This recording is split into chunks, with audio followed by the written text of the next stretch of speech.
Well, good morning, Roy, and thank you for taking the time to give me this little interview this morning. I really appreciate it. It's my pleasure. Good morning, Jeanette. Thank you. So what I'd like to know, and I think some of the students would like to know, is how did you actually get started in this industry?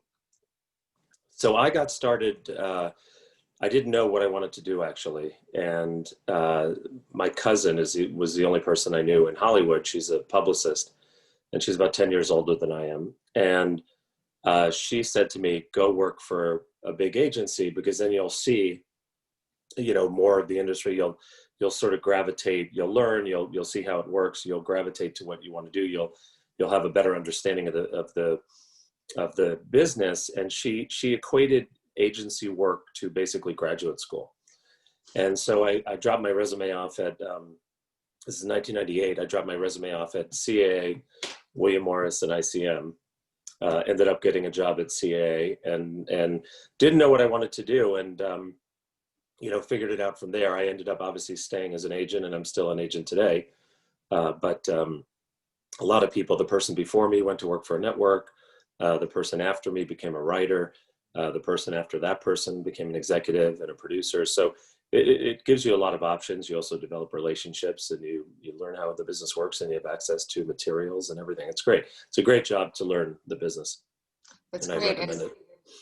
And it's great to be able then to realize, oh my God, this is what I wanted to do. You started it in Exactly. agency and you're still at Gersh today. Exactly. And a little side note, I didn't know what I wanted to do. I truly didn't. I thought I wanted to be a non-writing producer. And so as I was about a year and a quarter is what they tell you, you should work on a desk. I asked my boss at the time, would you support me to meet Jerry Bruckheimer's company and then Danny DeVito's company. At the time, Danny DeVito's company was probably the top production company in television. They had 3 shows on the fall schedule that year. John Landgraf, who now runs FX, worked for them. And Jerry Bruckheimer had nothing. He had a syndicated show on the air. This is 1999. And I basically saw through the process of me figuring out what I wanted to do over about 3 or 4 months, the Danny DeVito, Michael Schamberg, and Stacey Scher and John Landgraf's company. That's 4 amazing people.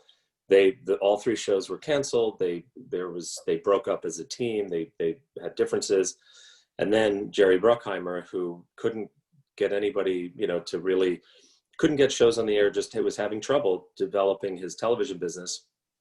He produced CSI. And so and then became probably the most important person in TV at that moment, and continued that and still is one of the most important people around. So I sort of saw, the top company go down pretty fast. And then I saw a company that, was, not quite that successful. And in fact, they couldn't even hire anybody. The person that ran the company said, I can't hire anybody. I don't have anything to do.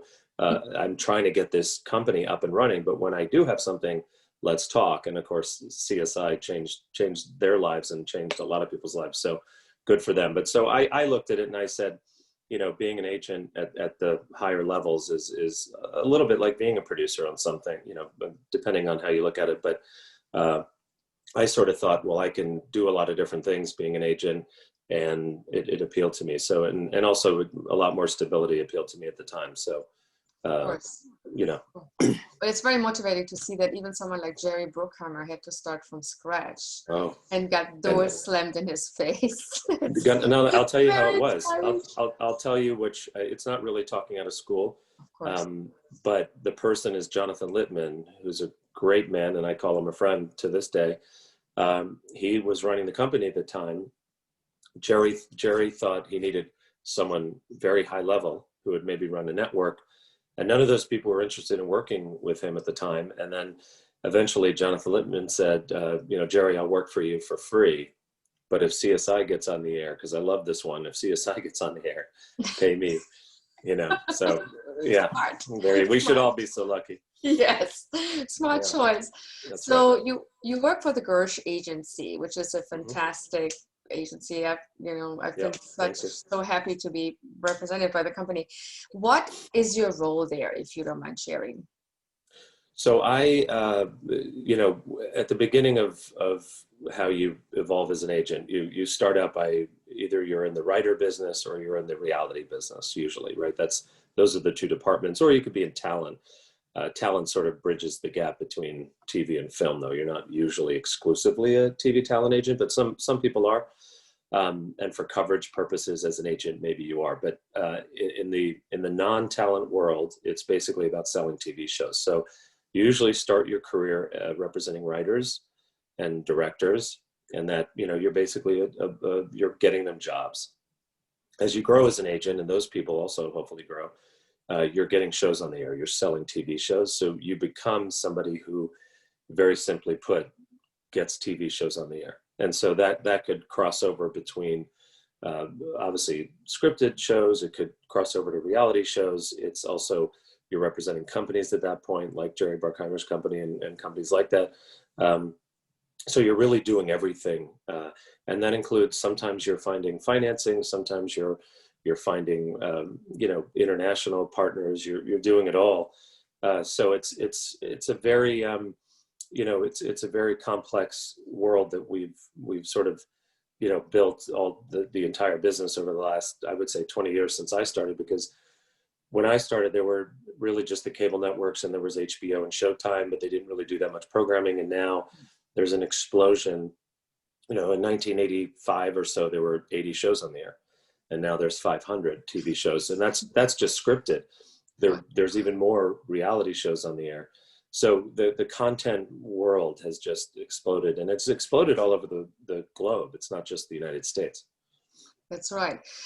Without naming names, but can you share some of the projects that you have worked on, and maybe some of the challenges that you have faced? Sure. I suppose, you know, sort of recently, I sold a show to Amazon called Catastrophe. That was a show that was going to be produced in England for Channel 4, which specializes in comedy. It was a great show. Sharon Horgan is the star. Rob Delaney, who is a star, he was a stand-up comedian, wasn't quite at the level yet to drive a sale for a TV show. But we were asked to take the finished show into the United States market and get a co-pro partner. And we ended up finding the Amazon folks, which was tremendous at the time.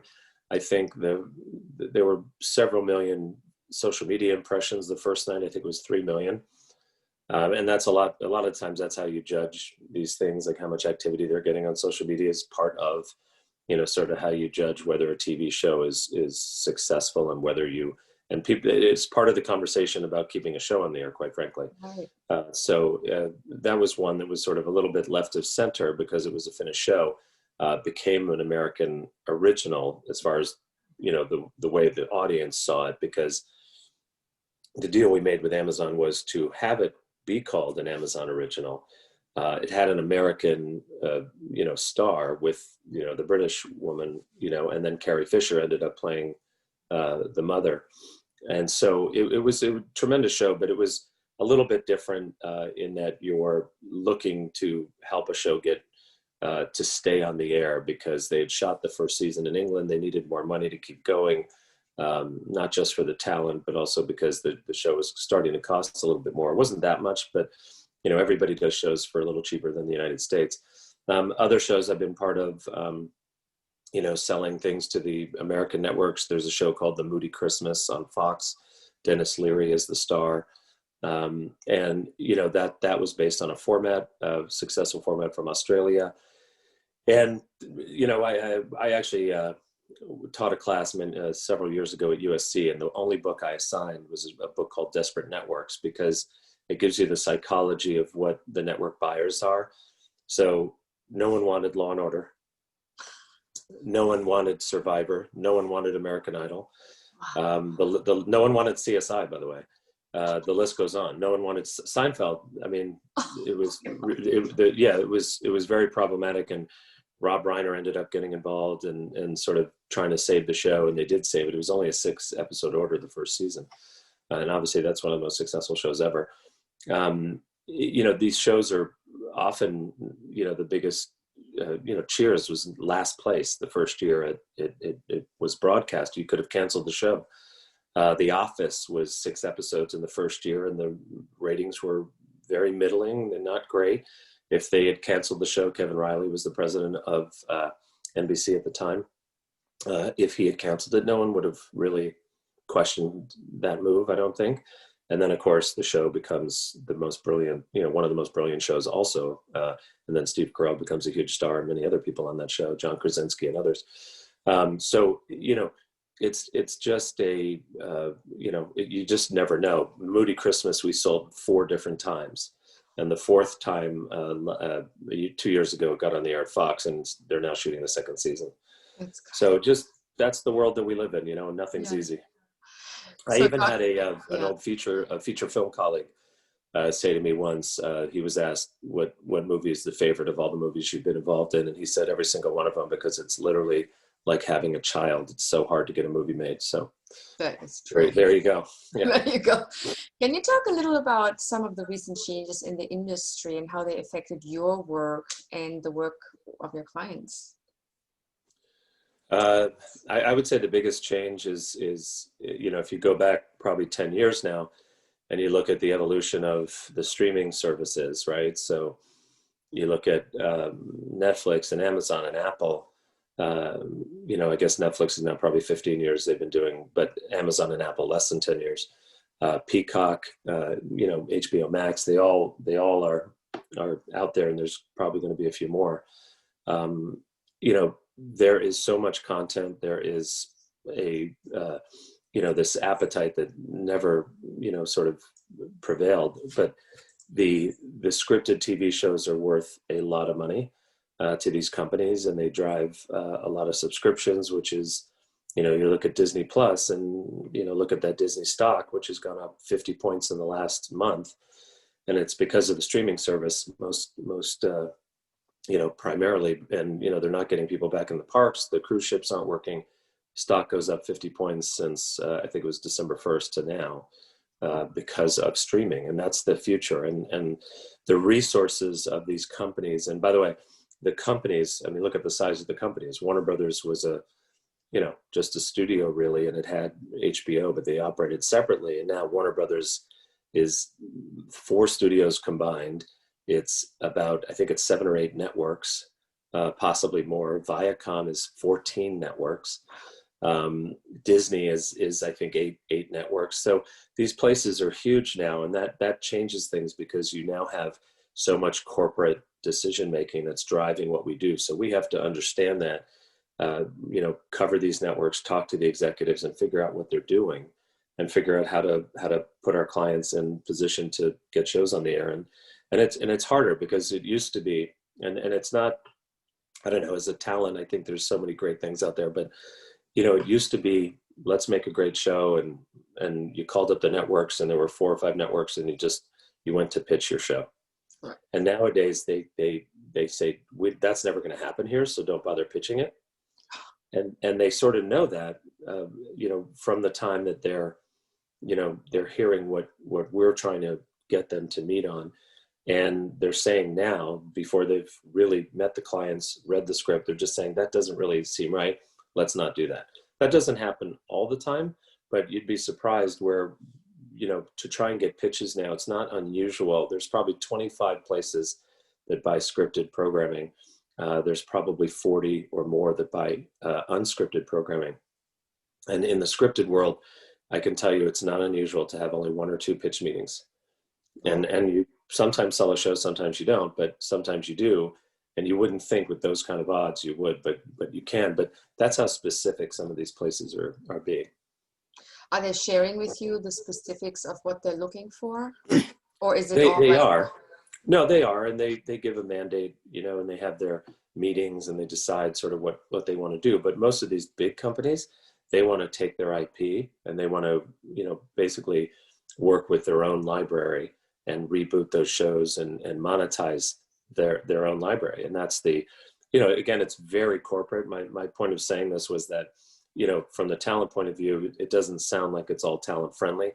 Warner Brothers obviously is in the news lately, not in a great way, because they want to put all those 17 movies they want to put on the streaming service this year, which has a couple problems. The biggest problem is the deals that they made don't take that into account. So how are clients getting paid? You're not paying the clients the right way. They're going to have to redo those deals. But the other side of it is that, and I think actors feel this, and directors, I know they feel it, and I'm sure producers and writers as well. But the movie business is completely different, because you could have a movie on Netflix and 11 million people watch it opening weekend, and it's not really news. It's not really, the promotions aren't the same. They have a subscriber base. The model's already built in. You don't have to promote a movie, get it out there so people go to the theater. It's a different model. It's a different way of doing business. And I can tell you that a lot of actors, a lot of producers, a lot of directors, and I'm sure the writers as well, all feel that their movies are not being talked about. They're not being, the whole argument between Netflix and the Cannes Film Festival was that, people were siding with Cannes because they want their movie to be, they want the premiere, they want the news, they want the buzz, and they want to be in what has always traditionally been the movie business, not the streaming business for movies. So, streaming business for movies is basically television. You're making a 2 or 3 hour movie, but The Irishman got a lot of buzz because of what it was and who was in it. Yeah. But a lot of other movies, Netflix makes 80 movies a year. So that's a lot of movies that you just don't hear about. So it's just a different way the world is going, and it's all these, the money is coming from these big corporations, and big corporations have they're looking at the bottom line more than they're looking at talent. And that's very evident with Warner Brothers. And so they some people are saying they're becoming more talent unfriendly. Not sure. I mean, the deal will work itself out. They'll figure it out. But, you have a COVID, worldwide pandemic. I don't know, sitting on a movie for a year is a good idea or not. I just don't know. Top Gun would be an example of it. Was supposed to come out last month, and I think it's going to come out this December. But, and I'm a huge fan of that movie, and I think a lot of people are. And you don't want to see that on your TV at home. You want to go to the theater for that movie. You want to experience that. And, you're taking a lot of money out of the pockets of the movie studios if you don't go to the theaters. So right. Hopefully that it'll all, change itself, right itself a little here. But so the independent film industry, and you started talking about this. What's happening there? I mean, what do you think makes sense today? If we talk about independent film on its own. From what perspective? From getting them made? Or I want to say from the perspective of A, getting them made, B, how best to get them made today, and how to go about what steps to take in order to make the right project. We're not talking about, first of all, what would be the right project in your mind? What would an independent producer today best develop? What kind of genres sell the best? What kind of budget ranges are ideal? And then what steps would you suggest they take? See, that you just said it right there, because that's the biggest problem in the world, in our business, because the best independent movies are stories that are so individualized. It's when they make Little Miss Sunshine, and how do you know that's coming? How do you know where it comes from? How do you know, you can't plan for that. You can't, and the movie business, and to a certain point, the TV business, but definitely the independent movie business, it's the most unstructured actual business, right? There's no business plan, because if I said to you, a big TV writer, or a big, or a writer, mediums, like a small writer, emerging writer, like Shonda Rhimes, let's go there. 2004, no one had heard of her. She was a feature writer. She hadn't had a movie made, so she decided to do a television show, Grey's Anatomy. And that show's worth a lot of money, not one of the most expensive, but it's worth a lot of money. Obviously, she's done incredibly well since then. But for instance, it was an idea that came out of her own head. And if you had the business plan for that idea, what does it look like? It doesn't make any sense. And it doesn't make any sense until you write the script, until you attach producers, directors, actors, and then let the audience decide. And so, it's a really hard world. I mean, there's the good news is that there's more money in the business, and there's more, there are more people that want to make more movies, and Netflix making 80 movies is great because they pay well for those. You could have an independent movie. I mean, they paid the most money for Icarus, the documentary. That was the highest price ever paid for a documentary, $5 million. So Wow. you want that, and you want people to get paid, talent to get paid, because talent works for free a lot. We're all familiar with that. So I think, look, you have to, at the end of the day, the actors that are going to be in an independent film are what ultimately is going to drive it. And that's how you raise the money. So that's the easiest way to get it done. You're out there raising money. I know people that they're half of their day is writing and directing, and the other half is raising money. It's not great. But that's why also the agencies became people who, our independent film finance, our head of independent film finance represents billionaires, because they write checks to get independent movies made for, several $1 million, or, I mean, he's one movie he just did, I think the guy wrote a $30 million check. Wow. Yeah. So, and Annapurna is the same way. Annapurna is Larry Ellison's daughter, Megan Ellison. She's funded by him. He gave each of his children $1 billion. I have to have a conversation with my father about that. Yes. But she wrote a check for Zero Dark 30. She came in and wrote a check, $45 million check. Now, David Ellison, who's a pilot, he was a competitive pilot. He is now co-producing Top Gun, because it's very expensive, and, they needed a co-studio. So he came in to do that. But those are companies that are funded by billionaires. This just happens to be a family thing. But they're legitimate, great companies, and they're making great content. But at the end of the day, it's all financial, because people need to make money, and the people investing in these movies want their money back. So it's challenging, but it's always starts with a great story. IP, now, diversity is a huge thing, female forward stories. We sold a show, the Madam C.J. Walker show, to Netflix last year. It aired. Casey Lemons was our client who made it happen. LeBron James and some other people were producers on it. But, the story of the first African-American millionaire in the United States. No one had told that story before. You look at there's a lot of stories out there that you have to find that great story. The only other thing I'll say about as you're, because there's no formula, right? So for every person that's successful in Hollywood, there's a different path. But IP is huge. So if you have a book, if you have an article, I just found an article from a big publisher, and I ended up making a deal with a major studio for a client of mine. And it was a TV show, or so I thought. They're now going to do a movie and then turn it into a TV show. And it's because we had that article, which turned into talking to the real guy that's in the article. And, if we didn't have that story that was legitimately a story that's happening, it's hard to make that up. It's hard to, have that sort of come together. This guy's life is so interesting that, these people are going to make a $30 million movie and then hopefully back it into a TV series. So, but it always starts with a great story. And if you have IP, try and go get it. And then the other thing is, public domain, things that are, whatever the number is now, it's 85 years, whatever it is.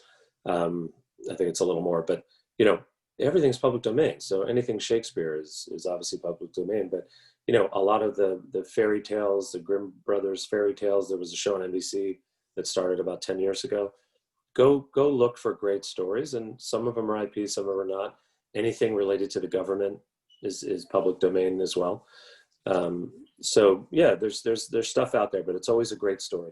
So it starts with the great story, and then you work your way in trying to find a good package that is interesting enough to elevate that story. Yeah. Now, if you have a great story, what steps should you take in order to package it with a meaningful cast, for example?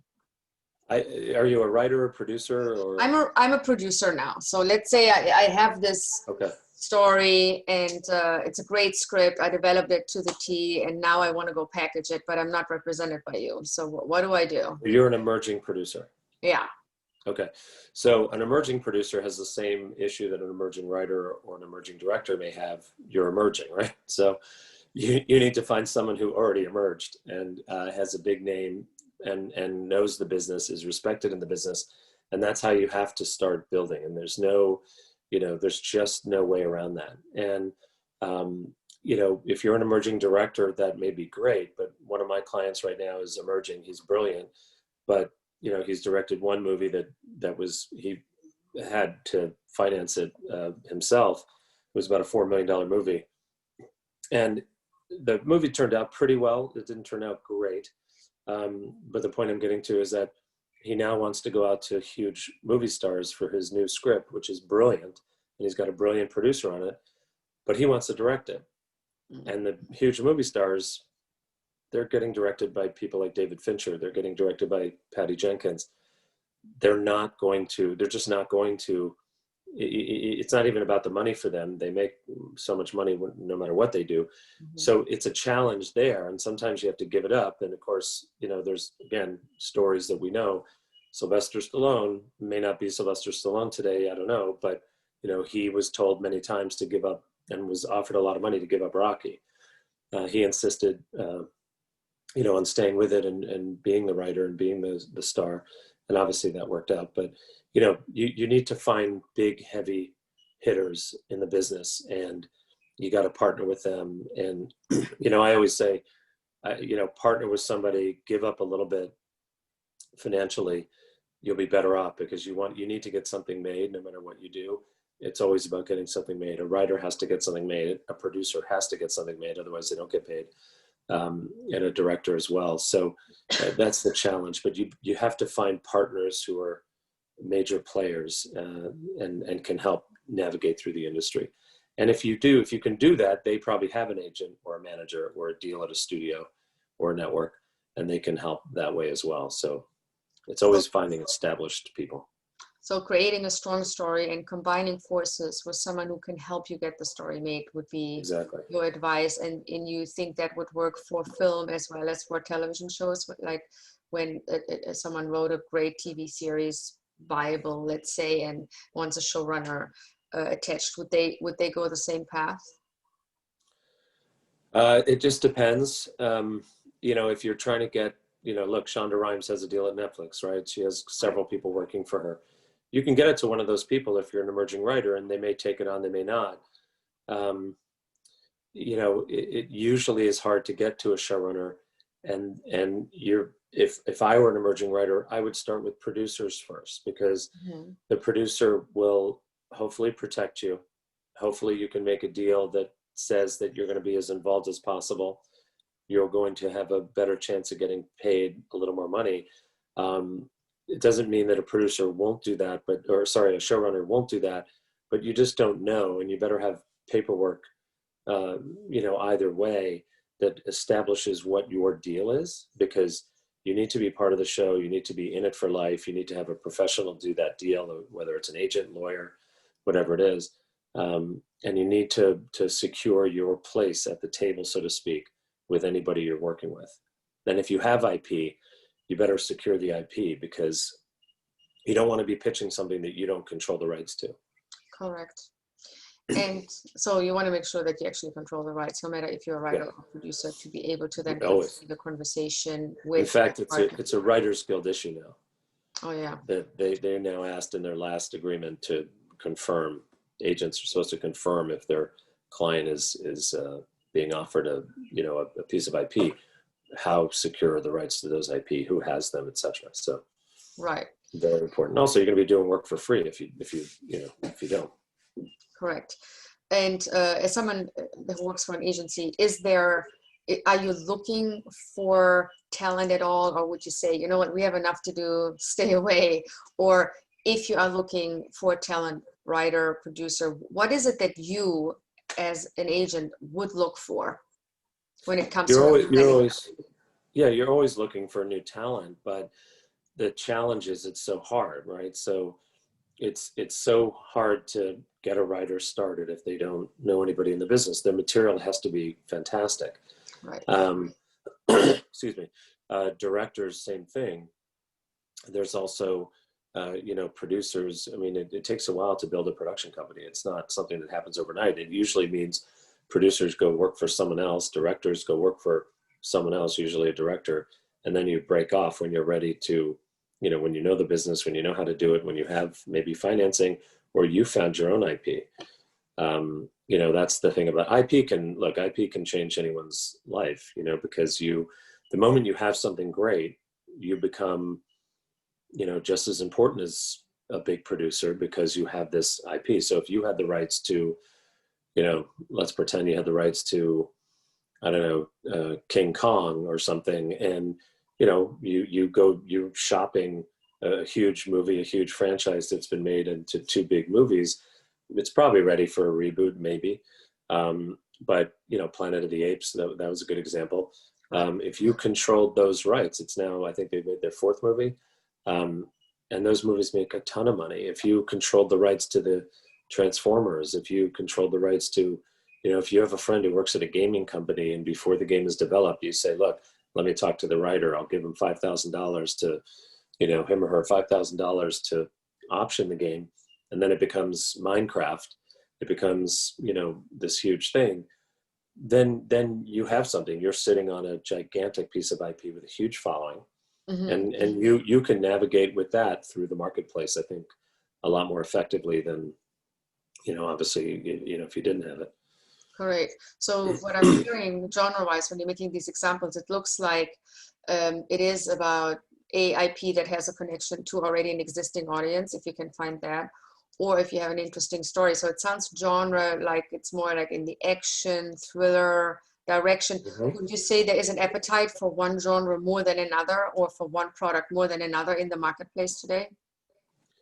It just depends, but they're always, you know, it always changes. Romantic comedies are back right now. They had gone away for a little bit. Mm-hmm. You know, action, there's always going to be a market that's, you know, those are the movies the studios really make more of than anything else. That being said, a lot of them are, you know, things like Star Wars and things like Batman and things like Superman and Wonder Woman. And, you know, so it's hard to compete with that. Star Trek, you know, it's super hard to compete with any big franchise. And so, but sure, the action movies, you know, and then if you would have to either have a great idea or a great take on it. And then, you know, you'd have to go through a process. It's a pretty hard process to go through. So I don't, you know, there's no sort of answer to it. I would think that you want to look for more, you know, you don't want to play with Michael Bay and Patty Jenkins and those people just yet. That would be a really hard thing to do. You probably want to go to, you know, something that's a little easier to get made and that's not going to cost somebody $200 million to make. Right. Obviously, we have a global pandemic going on. What do you think has changed, or what did the pandemic do to the industry in your mind, and how do you think it's going to affect our future? Well, look, the most important thing in the business is production, right? So the TV shows and the movies and the, you know, have to get produced, and the pandemic shut that down for a bit. Now they're, I think, mostly getting produced now, which is critical. On the TV side, I think TV is a lot healthier than the movie side. The movie side, people have to get back in the theater, otherwise it's going to be very challenging. So I think it's caused some problems because of obviously the shutdown. Now the shutdown might be over, but now you have companies that are a little more financially challenged, even though Disney Plus is doing well and other streamers are doing well.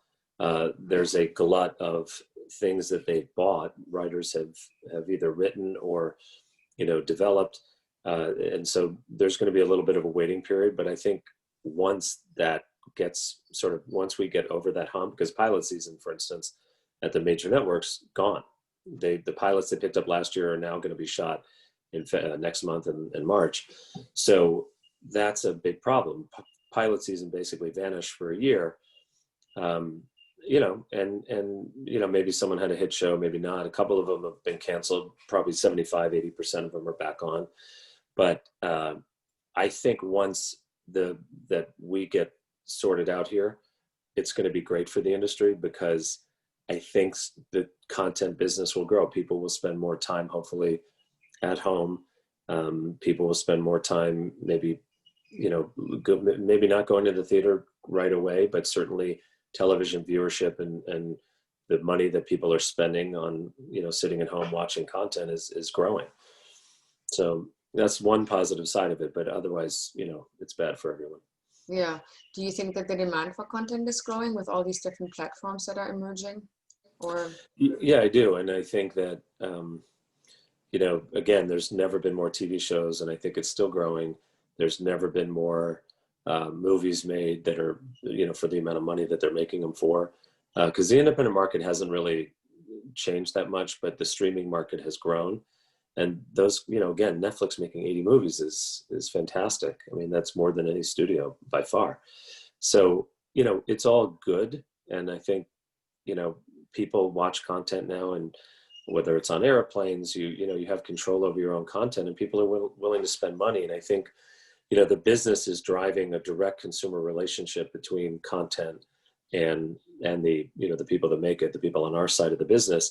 And so, as it gets sorted out, all those TV channels, some of them may go away, but the scripted shows and the reality shows that people want to watch, they're going to be in higher demand. I think there's going to be more money put directly towards them, as opposed to, sort of supporting the 500 channel universe. I don't think, I don't think that's going to stay around. I think there's going to be people signing up for the 5 or 6 different streamers going forward. well, this is a wealth of information, and I'm really appreciating all your input and your huge, vast knowledge in this. If you can give a producer, a writer, and an investor a last piece of advice, or a good piece of advice, what would you give each of them? I would say that, it's a great business as long as you have the right story, you have the right project, you have the right people attached to tell it. You have to really be aware, as a producer, you have to really be aware, can this writer deliver on this draft? Is there an audience for this? What does the market look like for this? What other shows or movies are out there that are like this? And I would say that, you also have to be passionate about what you're doing, but at the same time, there has to be that moment where, you've pushed too much on this and you have to stop and go on to something else. And, you have to, again, getting things made. That's your goal. Because if you're a producer or a writer or a director and you've actually filmed something, you've actually gotten a TV show on the air, you become more valuable and more, people will respect that more, of course, but you also become someone that they can rely on. You become a producer that can deliver on a budget, deliver a good show. Same thing with a writer and a director. You have to get things made. So just know, have that sort of, that little person on your shoulder or the voice in your head tell you when enough is enough. Because sometimes, it's sort of like, I love sports analogies because they're simple, but it's the pitcher that doesn't want to come out of the game in the 8th inning. The coach's job, the manager's job, is to go out there and say, look, you've had enough, and I'm taking you out. And the player's job is to say, no, I want to stay in, because if you don't have that passion, you're not going to be the great baseball player. You're not going to be the great storyteller. You're not going to be the great, and you look at, shows like, and our business is so crazy. Mel Gibson's movie Hacksaw Ridge, he was developing that for years. And the guy only wanted to do it, I think, after he passed. So, and again, the Angelina Jolie movie where he was 93 years old, Larry something, he was a runner. He was in World War II as a 17-year-old. And at the time, he went as a 17-year-old. He went to the 1936 Olympics, as a 17-year-old, I think. And he was so young, but he was a great runner. And he was from New York. And I knew his story before it was told. And a brilliant story. Go find those stories. She ended up getting it made after he passed, but he ended up being a superstar runner. And then World War II happened. He went to fight in World War II, and he and 2 other men were stuck on a raft for days. And then they were captured by the Japanese and imprisoned, and then escaped. So, just another great hero war story, whatever. But know that when you have things like that that are great, but also know when, you know, if you have to sit on that and can't get it made, then you got to, you know, figure out, do I keep paying the option for this? Do I keep pursuing this, spending time on this? Or do I go on to something that can get made? And sometimes that's maybe, you know, it may, and I would also say, if you're a writer and a director, and even a producer, don't get caught up in the art. And it's not that you shouldn't, and not that everything's not, you know, something worth watching, of course, but I just mean that make the commercial side of it, make the business side of it, you know, something you clearly understand and you get and you can work with, because that's going to help you make the art later. If you you know, I mean, if you create something that people watch and it makes a lot of money, you're going to get to do the thing that your passion project is, right? So it's always challenging. And again, just, you know, keep going. It's a great business. It's not going to change. People are going to have more TV shows and more movies in the next 10 years. And I think it's a great time to be in the business. You know, so more power to you. Oh, exactly. Quickly, about people that want to spend money in the business, because some of the people that are in my courses are actually investors who are looking to learn about the industry, right? And trying to protect themselves in making that first step into the industry. What kind of advice would you have for someone who invests in content for the first time? Watch out. and be very careful, because look, you've heard stories about people who have lost their, you know, their life savings, or they've lost tens of millions of dollars. You have to be, you know, really conscious of that, because if you don't have the money, you're not going to be in the business. If that's what you're adding to the project, and you're going to be the person supplying the financial means to get the project made, it better make money, or you better not lose money. Again, another reason why I always think TV is such a better business than the movie business, because in TV, if someone's asking you for money or asking you to deficit a show, you should run the other way. And the reason is because networks don't want to finance a show unless they're your partner, and unless it's a specific reason, like a co-production. And there are not that many co-productions. Most of the stuff is done by a network. So Netflix owns most of their stuff for 10 years. Amazon, same thing. They all want to own everything. Even the major networks, when you look at what got picked up, almost all the shows that get picked up at Fox, ABC, NBC, CBS, and CW. Well, CW doesn't allow anything. CBS Studios and Warner Studios split that. Nothing else gets on the air at CW. But ABC, NBC, CBS, everything's owned by them, or it's co-owned. Sony is a great studio. They don't sell to the major networks now. And if they do, it's a very rare exception because of the challenges, the financial challenges. I think that you have to, if you're going to be putting money in, you really better know what you're doing.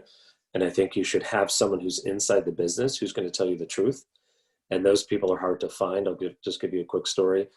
A company from Europe came to one of the big agencies, not mine. And they were told by the big agency, and you know, sometimes these big agencies, when they represent all these stars, you get caught up in it. Oh, I'm connected to, you know, whatever famous star now because I'm represented there. This agency got this company to spend $2 million on their own writers, writing scripts and developing Bibles and things. $2 million in a year. And nothing, they never even went out with projects, and none of them got set up at networks. So in my mind, there's a crime there, in my opinion. That being said, these are very wealthy people, very smart people. They were taken advantage of because they don't know the movie business or the TV business. And that's a problem, but you have to have someone on the inside you trust, someone who's going to give you the right kind of counsel, because spending money is just it can be a black hole. It could, money pit. And this money goes fast. You do a TV show, look at Mike Ovitz, who, we all know how successful he was. And then he went to do his own studio, and he lost, he got 5 shows on the air, which is incredible. And then they all went away, and he deficited them all. And so, and there's, believe me, there's 100 stories like that. Right. Even Annapurna was in the trades. Annapurna was Larry Ellison, stepped in and stopped funding the company because he was, she's doing wonderful artistic things, right? But, right. things that aren't making money. And I forget what was she did the biopic on one of the presidents. I don't know. It wasn't Nixon. It was, right. or I forget who it was. I actually think it wasn't Dick Cheney. It was someone like that. And it cost $62 million. And I think Matthew McConaughey or Gary Oldman was in the lead. Some big star. I forget what the project was. But it was one of these things. I'm just going to look it up because it's driving me crazy. But it was one of these things that, very simply put, those kinds of movies don't make money.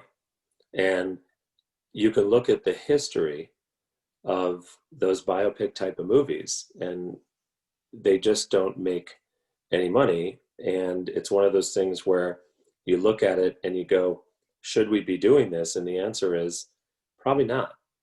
And if we're going to do it, we're not. Why are we spending, I have it right here, why are we going to spend $62 million on something that's none of the other movies ever made more than 30 on? And if someone's asking you, oh, you have these big stars, hold on. It is, and they did Hustlers, by the way, which was great, based on one of our books. Love that movie. Yeah. And they did, but Beale Street Could Talk. Beale Street Could Talk. That's a difficult thing to monetize. Wonderful story, of course. I'm trying to, I don't know. I can't find it. For some reason, it's not on Annapurna's thing, but it was one of those. Oh, it was Vice. It was Vice. Dick Cheney. It was Dick Cheney. Oh, yeah, right. So yeah, and right here, it's Adam McKay. It's like Adam McKay is a genius. The Big Short was brilliant. He's brilliant in everything he does. Will Ferrell's a producer. That's a pretty good name. Your cast is Christian Bale, is who I was thinking of. Amy Adams. I mean, this Steve Carell, Sam Rockwell. I mean, it just doesn't get better than that. And the box office on it was here it is right here. The budget is 60. It says here estimated. Opening weekend 7.8. So you're really looking at, and the worldwide gross was 76 ultimately. So you probably lost money on that, or you didn't make money. Investors lost money on that, I can tell you right now, because the promotion for it and the fees and the everything that goes out before the investors get paid, it's a hard business. So you really have to know what you're doing, and you have to have someone inside the business that you can trust. And I gotta say, I hate to say this, but every business is like this. There are people that you may pay to, you may say, I'm going to give you $20,000 a month to consult for me. They may not give you the right, type of information, because if you're spending money on scripts, and that's what that big agency did, they took the retainer, they got their clients paid, they get 10% of that, and their clients are working and not on their phone sheet saying, why aren't I working? It's bad. And to me, that I look at that as, again, that's almost, some kind of a, it's certainly, morally reprehensible on a business level, because you're basically telling them something that's just not true, Right. So watching your risks and mitigating your risks for, like in any business, exactly. I think is important, especially in the Hollywood industry. Well, thank you so much for taking the time this morning. I let you go. I hope it was helpful. This was fantastic, Roy. This was fantastic. I cannot thank you enough. And I know the students will be over the moon when they watch this. Have a great Sunday. Yes, you too. Talk soon. Bye.